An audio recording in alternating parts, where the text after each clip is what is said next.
আসসালামু আলাইকুম, welcome to my channel. আজ আমি ফাইবিয়া মাছ রান্না করব। আমরা সিলেটি ভাষায় ফাইবিয়া মাছই বলি।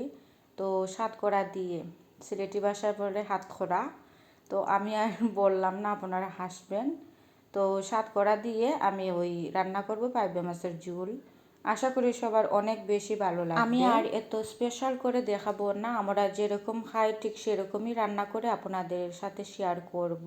আমি মনে করি যে যেরকম তুমি সেরকমই দেখানো বালা, এত স্পেশাল কাউকে না দেখানোই বেটার আমি মনে করি। তো আমি যেরকম আমি সেরকমই মানুষকে দেখাতে চাই, আমি এত স্পেশাল হতে চাই না কারো কাছে। আমি কড়াই বসিয়ে নিয়েছি আর কিছুটা পরিমাণ তেল আমি বসিয়ে দিয়েছিলাম, আর আধা চা চামচের পরিমাণ মতন আমি এই লবণ দিয়েছি, দিয়ে ভালোভাবে নাড়ছিলাম। আর পাইবা মাছকে আবার হলুদ দিয়ে মাখাইনি আর লবণ দিয়েও মাখাইনি, আমি জাস্ট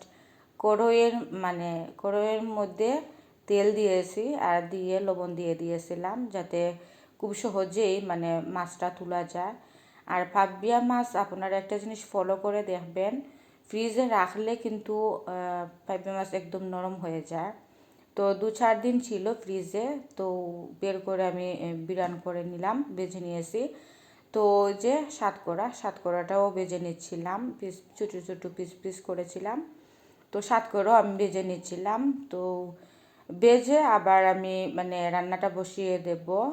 আমি পেঁয়াজ আর রসুন কিন্তু একসাথেই আমি বেটে নিয়েছিলাম, চাইলে আপনারা আস্ত রাখতে পারেন। আর আপনারা একটা জিনিস খেয়াল করে দেখবেন যে এরকম টেঙ্গা জাতীয় জিনিস, আমরা সিলেটি ভাষায় টেঙ্গা বলি, টক জাতীয় জিনিস রান্না করলে একটু ঝোল বেশি হলে কিন্তু ভীষণ খেতে ভালো লাগে। আর ওই যে ঝোল কম থাকলে কিন্তু খেতে একদম ভালো লাগে না। তো ওই যে আমি সব কিছু হলুদের পরিমাণটা একটু বেশি দিয়েছি। আর যারা হলুদ একটু বেশি খেতে চান বা কালার করতে চান হলুদে, তাদেরকে আমি বলবো রসুনটা ফেলে দিয়ে, রসুন আর পেঁয়াজটা ফেলে দিয়েই কিন্তু সঙ্গে সঙ্গে তেলের মধ্যে হলুদের পরিমাণটা একটু বেশি করে ছেড়ে দিবেন, তাতে দেখবে কোনো গন্ধ হবে না, হলদে গন্ধ হবে না। তো ভালো রকম বাগারটা কষিয়ে দেব। কষিয়ে দিয়ে আমি আবার এই পাইবা মাছ রান্না করব। প্রথমেই কিন্তু আমি কষিয়ে দিয়েছিলাম হলুদ, মরিচ, ধনিয়ার গুঁড়ো দিয়ে আমি সামান্য পরিমাণ কিছুটা পানি দিয়ে আমি মশলাটাকে কষিয়ে দিয়েছিলাম। তো কষিয়ে দিয়ে তারপর আমি সাতকরাটা ফেলে দিয়ে আর একটু সময় জাল দিয়েছিলাম। জাল দেওয়ার পর হয়ে গেছে। তো পাইবা মাছ আমি ঢেলে দিয়েছিলাম।